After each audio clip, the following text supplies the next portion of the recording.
Terima kasih kami sampaikan kepada Bapak Asmawi atas sambutan yang diberikan. Acara selanjutnya adalah pemaparan materi sosialisasi terkait teknik budidaya tanaman anggur dan pengenalan pupuk organik berteknologi nano yang akan disampaikan oleh saudari Ingrid Lalita Anggara. Kepada Ingrid dipersilakan. Semangat Ingrid. Masih pertanian.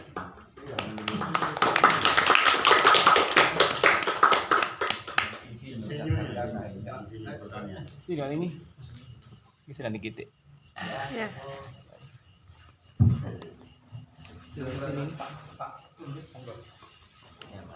Bismillahirrahmanirrahim. Assalamualaikum warahmatullahi wabarakatuh.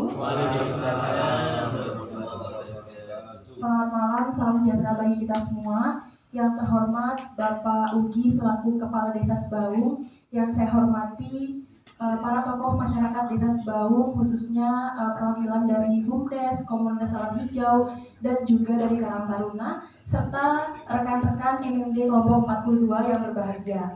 Sebelumnya perkenalkan, saya Ingrid Lalita Anggara yang pada kesempatan kali ini akan memaparkan salah satu program kerja dari MMDUB Kelompok 42 dengan tema Working with Social Group, pelatihan dan pendampingan berbasis peningkatan sumber daya lokal dengan judul Sosialisasi Teknik Budidaya Tanaman Anggur dan Pengenalan Pupuk Organik Berteknologi Nano.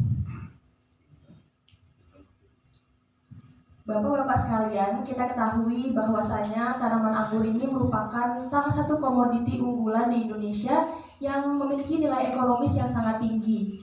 Sehingga kita ketahui juga bahwasanya tanaman anggur ini dapat tumbuh dengan baik di daerah tropis. Beberapa artikel yang telah saya baca menyatakan bahwa daerah tropis ini memang sangat cocok untuk ditanami tanaman anggur karena dalam 1 tahun tanaman anggur ini dapat dipanen 1 hingga 3 kali dibandingkan dengan daerah subtropis. Nah, salah satu wilayah di Indonesia yang berpotensi untuk ditanami tanaman anggur adalah Probolinggo, Bali, dan Sulawesi Tenggara. Nah, khusus di Jawa Timur, Probolinggo ini merupakan salah satu wilayah yang sangat berpotensi untuk dikembangkan tanaman anggur. Hal tersebut sesuai dengan data dari Dinas Komunikasi dan Informatika Provinsi Jawa Timur tahun 2021 yang menyatakan bahwa anggur merupakan komoditas unggulan dan menjadi ikon Kabupaten Probolinggo.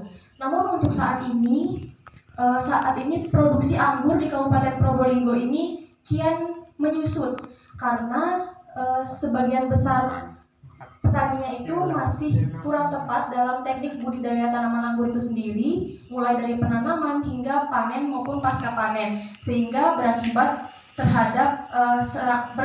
terhadap terserangnya hama dan penyakit tanaman anggur itu sendiri. Selain itu juga berdasarkan data yang saya baca bahwa sebagian besar masyarakat di Desa Sebaung di Kabupaten Probolinggo ini memiliki minat yang sangat rendah untuk membudidayakan tanaman anggur karena biaya peremajaan tanaman anggur ini dinilai cukup tinggi.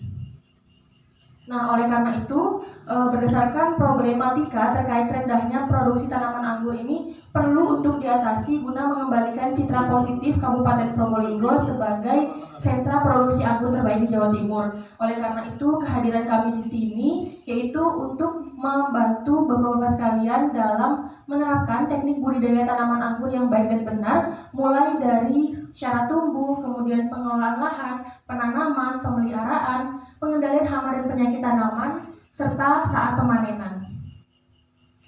Nah, dalam membudidayakan tanaman anggur, kita harus mengetahui terlebih dahulu syarat tumbuh dari tanaman anggur itu sendiri. Yang pertama, itu ada iklim dan ketinggian tempat. Tanaman anggur ini dapat tumbuh dengan baik di dataran rendah dengan ketinggian sekitar 25 sampai 300 meter di atas permukaan laut. Selanjutnya, tanaman anggur ini merupakan tanaman yang sangat cocok ditanami di daerah yang cukup kering gitu, kemudian di lahan yang tanpa adanya naungan. Jadi diharapkan penanaman anggur ini mendapatkan sinar matahari secara penuh tanpa adanya pohon yang menaungi tanaman anggur itu sendiri.